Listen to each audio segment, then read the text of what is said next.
dip glaze, you're going to use the bucket of glaze, and it's clear, but you have to make sure, do you see how that stuff is on the top of it, that liquidy stuff? We need to mix it in.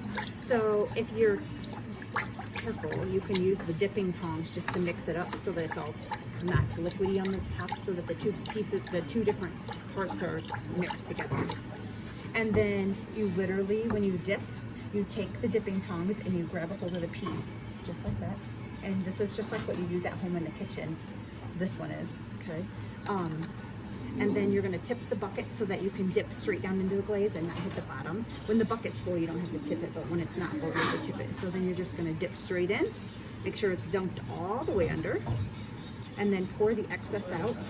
And you have to kind of shake it a little bit, because for the clear glaze, if we have too much, it won't stay clear. It'll have like a milky effect on the outside of your color, and you don't want your color to have too much glaze pooled on it, because it can cause some cracks in the surface.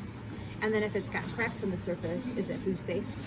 No, because that has a chance for the water and to seep in there, and then bacteria could grow. So you literally just shake this until you stop getting those little drips to come off. And you can hear it make noise. You hear it like popping a little bit, crackling. Yeah. It's kind of like when you pour milk on cereal or something. It's the bisque just sucking the moisture in, because it's so dried out. There's no moisture left in it, and it wants to have that. So once it's dipped, then you can see the inside starts to dry really quickly, because it doesn't have the slip that we had on the outside. And remember when we did the slip on the outside, it was colored or clay, and then we added some glaze to it to make it colored, okay?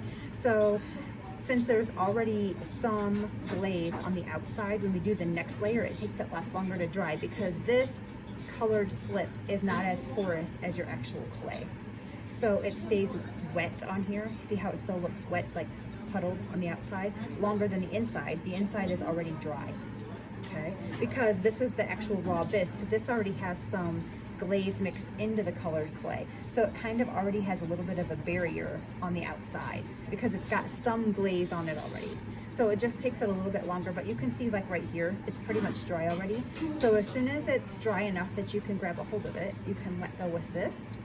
And then you'll have this mark right here on the outside, and that's just from the glaze tongs. But since it's just clear glaze and we dipped it and it's a very light coating of glaze, when this gets fired, this is gonna melt down, because this glaze is flowing too a little bit on the surface. It'll just melt down and you won't be able to tell it's like that.